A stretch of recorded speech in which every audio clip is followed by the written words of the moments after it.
कर्म ती छोराछोरीले गर्दछ। अंगराजाले मृत्युकी छोरीसँग विवाह गरेको कारणले गर्दा मृत्युकी छोरी सुनिता नाम गरेकी देवी अब मृत्युको कस्तो छ त भन्दा असुर स्वभाव थियो। असुर स्वभाव भएको कारणले गर्दा छोरामा पनि त्यस्तै स्वभाव आयो। बेन नाम गरेको छोरो जन्मियो, त्यो बेन नाम गरेका पुत्रमा पनि त्यस्तै स्वभाव आयो।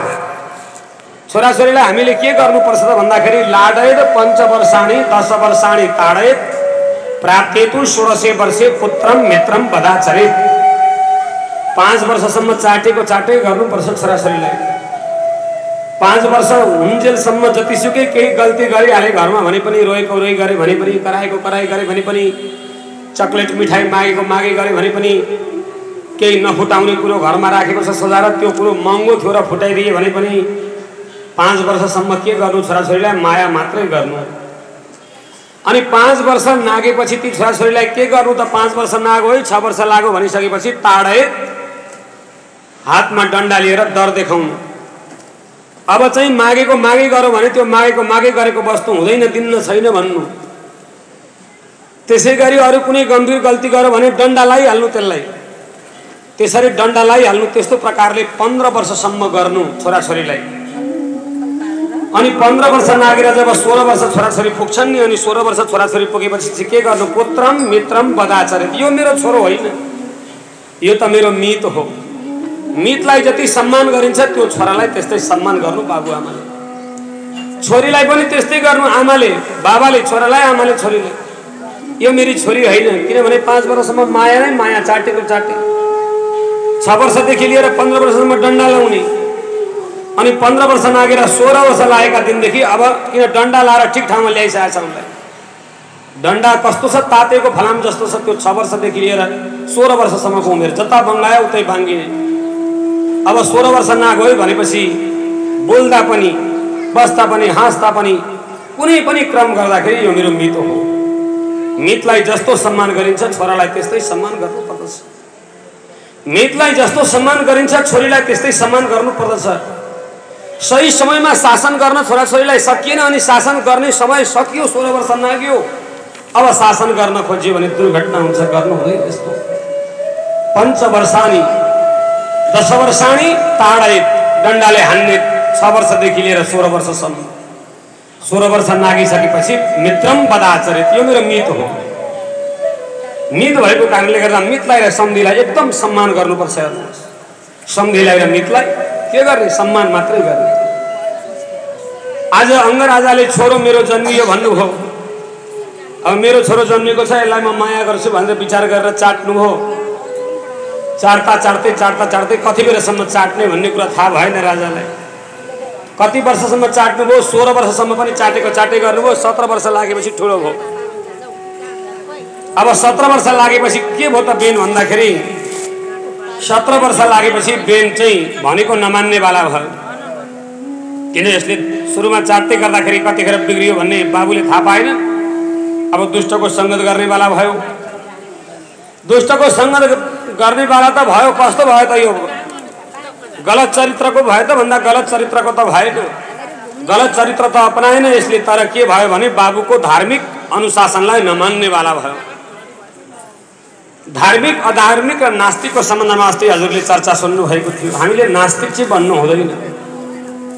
धार्मिक हुनु त प्राकर्ममा छ भने मात्रै पाइन्छ धार्मिक हुनका लागि, नभए पाइँदैन। किनभने बाबुले गरेको हजुरबाले गरेको आमाले गरेको जे अनुशासन छ त्यही अनुशासनलाई गर्दै गर्दा गर्दै गर्दा सबैभन्दा प्रिय चाहिँ मलाई के छ त भन्दाखेरि सर्वभूतेषु तोषयित। भगवान भन्नुहुन्छ मेरो भक्ति गर्नका लागि पहिलो सूत्र पहिलो प्रमाण भनेको सबै प्राणीमा दया गर्नु भन्नुहुन्छ। तसर्थ हामीले सबैले त्यो आफ्नो कर्मअनुसार नगर्न पनि सक्दछौँ। आफ्नो प्राकर्म अनुसार नगर्न पनि सक्दछौँ। अनि मलाई श्रद्धा गर्नु भन्नुहुन्छ भगवान। मलाई श्रद्धा गरे पनि मेरो भक्ति गरे पनि तर सबै प्राणीमा हरि एव जगत जगदेव हरि हरितो जगतो नहि भिन्न तनो इतिश्चमति परमार्थ गति समरो भवसागरम तरति। यो जगतमा भएका सबै प्राणीमा भगवान देख्दैन भने त्यसले थोरै प्रतिशत मात्रै भक्ति गर्दछ। श्री हरि भगवानको आज अंग नाम गरेका राजा छोरालाई चाटेको चाटे गर्नुभयो, थाहा पाउनु भएन, छोरो त बढेर गयो, कस्तो भयो भन्दा नास्तिक भयो।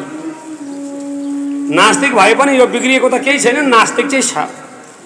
अब नास्तिक भएको कारणले गर्दा के भन्छ त भन्दाखेरि हेर हेर यी पण्डितहरू श्राद्ध गर्नका लागि बसेका, गाईको दुध लिएर आयो अनि दुधमा लगेर दही मिसायो, दहीमा घिउ मिसायो, घिउमा सक्खर मिसायो, सक्खरमा मह मिसायो, अनि एक बाल्टी पारेर मेरा बाबुलाई खान दिए भनेर बाबु कहिले मरो मरो, बाबुलाई खान दिए भनेर आरीमा लगेर पोखो अनि लगेर फुलबारीमा लगेर सेलाइदियो। बरु त्यो दुध आफै पिउनु नि कति शरीर पोषण हुन्थ्यो भन्छ। त्यसै गरी गाईको दुध ल्याएर बाल्टीमा दोहेर अनि त्यो दुध ल्याएर राम्रो बासमती चामल खोजेर बाबुले खान्छन् भनेर हेर्नुहोस् है। किन श्राद्ध कर्म कसरी गर्नुपर्छ? श्राद्ध कर्म गर्दाखेरि आफूले चलाएको सामग्रीबाट सकेसम्म नगर्नु। जस्तै कि दाल भात खाने गरेको चामलको बट्टा छ, त्यही बट्टाबाट निकालेर पिण्ड पकाउने, त्यही बट्टाबाट निकालेर सिधा राख्ने, यी काम नगर्नु सकेसम्म। एकदमै शुद्ध सात्विक खोज्नु। यस्तो प्रकारले श्राद्ध गर्नु भन्नुहुन्छ शास्त्रले। तर यदि कसैसँग छैन भने हजुरसँग त बरु किनेका पैसाले आएको होला, किनेका पैसाले आएको राम्रो होला। तर कसैसँग नहुन पनि सक्छ। जस्तै कि पण्डितजीहरू के गर्नुहुन्छ, ब्राह्मण कर्मकाण्डीहरू के गर्छन्, जजमानका घरमा पूजा गर्न, पुराण भन्न, श्राद्ध गर्नका लागि जान्छन्। अनि जजमानले टपरामा चामल दिएको हुन्छ, त्यही जजमानले दिएको चामल सबै हामी उठाएर ल्याउँछौँ। ध्यान दिनुहोस्, हामी सबैको कुरा गर्दैछौँ। अनि त्यो वस्तु ल्याइसकेपछि त्यही अब भोलि आफूले गर्नुपर्ने भयो पूजा, आफूले गर्नुपर्ने भयो कुनै पनि कर्म, त्यो कर्म गर्नुपर्ने हुँदाखेरि फेरि के हामी चामल किन्न जान्छौँ त? जाँदैनौँ। के गर्छौँ? त्यही चामल हिजो जो ल्याएको चामल थियो त्यही चामल टपरामा राखो, पूजा सुरु भयो। ल हेर्नुहोस्, त्यसरी गर्न पाइन्छ कि पाइँदैन, गर्न हुन्छ कि हुँदैन? शुद्ध सात्विक वस्तुद्वारा गर्नु भनेको छ, गर्न हुन्छ कि हुँदैन त भन्दाखेरि श्रीमद् भागवत गीतामा 17 अध्यायमा दानको चर्चा गरिएको छ। दान कसरी दिने, कहाँ दिने, कहाँ नदिने, कसलाई दिने, गरिबलाई दिने कि धनीलाई दिने कि अलि धनाढ्यलाई दिने कि दानको वस्तु तेल लगेर बेचो भने के हुन्छ आदि इत्यादि बडा लामो चर्चा छ। अनि त्यही गीतामा भगवान अर्जुनलाई भन्दै हुन्छ, दातव्यमपि यत् दानं दीयते नुपकारिणे देशे काले च पात्रे च तद्दानं सात्विकं स्मृतम्। दान ल्याएर अर्काले दिएको, मलाई पूजामा मैले लिएर आएको या कहीँबाट मैले लिएर आएको छ, अनि त्यो दान पनि मैले अर्कालाई दिएँ भने त्यो दानलाई पनि सात्विक दान नै मानिन्छ। श्री हरि भगवानको। त्यसो भए हामीले पनि जसरी जे जति सक्छौँ गर्नुपर्दछ। तर के गर्नुपर्छ भने श्राद्धको जो सामग्री छ त्यो श्राद्धको सामग्रीलाई चाहिँ यदि श्राद्ध गरेर जजमानका घरबाट लिएर गएको कोही व्यक्तिले हो भने त्यो चाहिँ बडा ध्यान दिनुपर्छ। श्राद्धको सामग्री चाहिँ पूजा आदिमा अन्य काममा चलाउनु हुँदैन। किन श्राद्धको सामग्री के हो त भन्दाखेरि श्राद्धको सामग्री भनेको सबै के गर्ने वस्तु हो? उच्छिष्ट हो। यो इदम अन्नम जलम, यो अन्न जल खानेकुरो पाकेको काँचो सबै मैले तपाईँलाई दिएँ भनेर भन्ने बित्तिकै त्यो के भयो? उच्छिष्ट भयो, जुठो भयो। अनि त्यही खानेकुरा के गरेको हुन्छ त भन्दाखेरि उठाएर पण्डितले पुरोहितले हामीले सबैले लगेको हुन्छ। तसर्थ त्यो लगेको भएको कारणले गर्दाखेरि त्यो के गर्नुपर्दछ त भन्दाखेरि श्राद्धको चाहिँ विशेष ध्यान दिएर राख्नुपर्दछ। श्री हरि भगवानको। अब यहाँ त वर्णन गरिएको छ, हेर्नुहोस्, त्यस्तो राम्रो दुध ल्यायो अनि दुध ल्याएर पिण्ड पकायो, अनि पिण्ड पकाएर बाबुलाई खान दिए भनेर पातो छ्याएर लगेर बाबुलाई खान दिए भनौँ, अनि त्यो पिण्डको डल्लो लगेर पर लगेर फ्याँकिदियो, नदीमा लगेर सेलाइदियो। त्यस्तो गर्नुभन्दा त बरु दुध आफै खानु न, खिर पकाएर, शरीरको पोषण त हुन्थ्यो। आफै खिर पकाएर खाए अलिकति बलियो त हुन्थ्यो, खिर पनि मिठो हुन्थ्यो भन्ने यस्तो प्रकृतिको, दुष्ट प्रकृतिको भयो। यो नास्तिक भयो, बेन। अङ्गनाम गरेका राजाद्वारा जन्मिएको थियो, आज 16-17 वर्षको भयो। हेर्दा हेर्दै राजाले अनि अब यो त मेरो छोरो पो हो त, यो मेरो छोरो भएको कारणले गर्दा यसले मैले भनेको मान्नुपर्छ भन्छन् राजा। तर कतिखेर भन्छन् 18 वर्ष नागिसकेपछि भन्छन्। पहिले मान्नुपर्छ भनेनन्, चाटेको चाटै गरे, छातीमा टाँसेर चाटिरहे। अब आज 18 वर्ष पुगेको छोरो भयो, त्यसलाई तैँले त मेरो छोरो होस्। पुत्र भनेको के हो? शिष्य पनि हो। संस्कृत भाषामा व्याकरणले पुत्र र शिष्यको एउटै व्याख्या गर्छ। शिष्य भनेको शासन गर्न योग्य, मैले भनेको तैँले मान्नै पर्छ भनेर बाबुले भन्नुभयो छोरालाई। मैले भनेको तैँले मान्नु पर्दछ, किनभने म सही मार्गमा तँलाई लाउँदैछु बाबु, यो त अधार्मिक कृत्य हो, नास्तिक हो। तसर्थ तैँले यस्तो काम नगर, श्राद्ध गर्ने पण्डितलाई श्राद्ध गर्न दे। पूजा गर्ने ऋषिहरूलाई पूजा गर्न दे भनेर भन्नुभयो र श्राद्ध गर्नेलाई श्राद्ध गर्न दे पूजा गर्नेलाई पूजा गर्न दे भनेर भन्नुभयो। तर बेनले मानेन। ए भन्छन् नि बाबु, मैले भनेको मान्छौ भने मान, होइन भने तिमीलाई पनि जेलमा लगेर कोच्छु भनो। 18 वर्षको थियो, सेना हातमा लियो, राजा भयो। अनि बाबुलाई लगेर जेलमा लगेर थुनिदियो। अब सारा प्रजाहरूलाई भन्न थालो, हेर कसैले पनि श्राद्ध गर्ने काम छैन, पूजा गर्ने काम छैन, पाठ गर्ने काम छैन, कीर्तन गर्ने, भगवानको भजन भक्ति पूजा गर्ने काम छैन। यो गर्दा के हुन्छ? धनको क्षय हुन्छ भन्छ। हेर्नुहोस्, जो व्यक्तिले यदि पुराण गर्दै गर्दा, कथा गर्दै गर्दा, भगवानको भक्ति कीर्तन पूजा गर्दै गर्दा धनको नाश हुन्छ भनेर सम्झिन्छ भने त्यो के हो त भन्दाखेरि, हुन त हुन्छ, त्यो के हो त भन्दा बेन हो। धन र श्रम खर्च हुन्छ। हेर्नुहोस्, तसर्थ यज्ञ गर्नेवाला व्यक्तिले एकदमै सावधान हुनुपर्दछ, एकदमै श्रद्धा गर्नुपर्दछ भगवानमा। किनभने सधैँ गर्ने काम हो यो, जीवनभरि गर्ने काम। अब जीवनभरि गर्न नसकिएकोले गर्दाखेरि 7 दिन गरेको। श्री हरि भगवानको यहाँ यसरी वर्णन गर्नुहुन्छ, यसरी यहाँ वर्णन गर्नुहुन्छ। तसर्थ यहाँ चर्चा गर्दै हुनुहुन्छ। अब मैले भनेको नमान्नेवाला भयो, अङ्गराजाले लगेर बेनलाई लगेर जेलभित्र लगेर बेनले लगेर अङ्गराजालाई थुनिदिएको छ। अनि अङ्गराजा जेलभित्र छन्, बाहिर शासन गरेर हिँड्न थाल्यो। एक दिनको कुरा हो, ऋषिहरूले यसले भनेको मानेन। राजा भनेको त हाम्रो सल्लाहले हुने, हामीले सल्लाह दिएपछि राजा बन्छ राजा। अब हामी त हवन गर्छौँ, पूजा गर्छौँ भनेर जङ्गलमा ऋषिहरू हवन पूजा गर्दै हुनुहुन्थ्यो। बेनले देख्यो, ए ऋषिहरू हो, तिमीहरूलाई दण्ड दिउँ? किनभने राजाले हातमा दण्ड धारण गरेको हुन्छ, तिमीहरूलाई दण्ड दिउँ?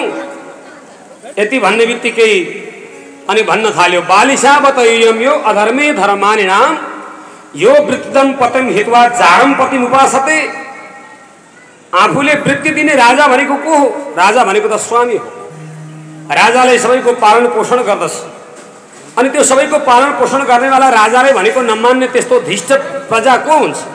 तसर्थ हे ब्राह्मणहरू, हे पण्डितहरू हो, हेर तिमीहरूलाई मैले दण्ड लगाउँछु भनेर राजा जब गए, पण्डितजीहरूलाई ब्राह्मणहरूलाई बडा रिस उठ्यो। राम राम राम राम राम, हे महाराज, तपाईँ त त्यस्तो धार्मिक अङ्ग राजाको छोरो भएर यस्तो अधार्मिक पापी हुनुहुन्छ तपाईँ? तपाईँ त वास्तवमा जिउँदो हुनुहुन्न, मुर्दा हुनुहुन्छ। यति भने ऋषिहरूले, तपाईँले जीवन धारण गर्नुको कुनै अर्थ छैन, तपाईँ त मुर्दा हुनुहुन्छ, तपाईँसँग जीवन छैन, प्राण छैन भनेर यति भनेका थिए। बेन ठाउँको ठाउँ लड्यो मुर्दा भन्ने बित्तिकै। अनि ठाउँको ठाउँ जब लड्यो, राम राजा लडे, हाहाकार भयो। गएर हेरेको त राजा त यस लोकमा छैन, राजाको शरीर सकियो। ऋषिहरूले मर्नु पनि भनेका थिएनन्, ऋषिहरूले तिमी मर भनेका थिएनन्, केवल के भनेका थिए, शरीर भएर पनि धर्मको हानि गर्ने काम गर्छौ तिमीले, तसर्थ तिमी मुर्दा हो, मुर्दा भनेका थिए। यति हुँदैमा बेनको शरीर ढल्यो। अनि सुनिता देवीले थाहा पाउनुभयो, आफ्नो पुत्र धार्मिक त छैन, पापी छ, अधार्मिक छ मेरो पुत्र, मेरो छोरो हो। अब यसको कुनै दिन त शरीर काम लाग्ला, ऋषिहरूले केही भन्नु होला भनेर त्यो शरीरलाई लगेर छोपेर राखेका थिए, मरेको शरीरलाई। अनि समय बित्दै गयो, समय बित्दै जाँदा फेरि अराजकता फैलियो। राजा भएको अवस्थालाई अवस्था राम्रो हो, अराजकता भनेको राजा नभएको अवस्था। राजा नभएको अवस्था जब अराजकता फैलियो, फेरि गएर सारा प्रजाहरूले ऋषिहरूलाई हात जोडे, गुरुजी, पापी भए पनि दुष्ट भए पनि एउटा राजा थियो, हातमा डन्डा लिएर बसेको थियो, सबैलाई डन्डा त लाउँथ्यो। राजाको काम के हो? दण्ड धारण गर्ने। तसर्थ सबैलाई दण्ड त दिन्थ्यो र कमसेकम शासन व्यवस्थालाई कडा पारेर राखेको थियो, पापी भए पनि। अब त्यसैलाई पनि मुर्दा भनिदिनु भयो, त्यो मरेको छ, त्यसलाई जीवन प्रदान गर्नुहोस् भनेर सारा प्रजाहरूले गएर ऋषिहरूलाई हात जोडे। अनि ऋषिहरूले गएर त्यही छोपेर राखेको शरीरलाई बायाँपट्टि काखीमा यसरी मन्थन गर्नुभयो। त्यहाँबाट एउटा काल पुरुष प्रकट भयो र फेरि देब्रेपट्टि काखीमा मन्थन गर्नुभयो। त्यहाँबाट देब्रेपट्टि काखीबाट भगवान श्री पृथु प्रकट हुनुभयो। पृथुनारायण भगवानको, पृथुनारायण भगवानको। पृथुका साथमा एउटी देवी पनि प्रकट भइन्, जसको नाम हो अर्ची महारानी। अब आउनुहोस्, भजनद्वारा एकछिन भक्ति चिन्तन गरौँ अनि बाँकीका प्रसङ्गहरूलाई अगाडि बढाउनुहोस्।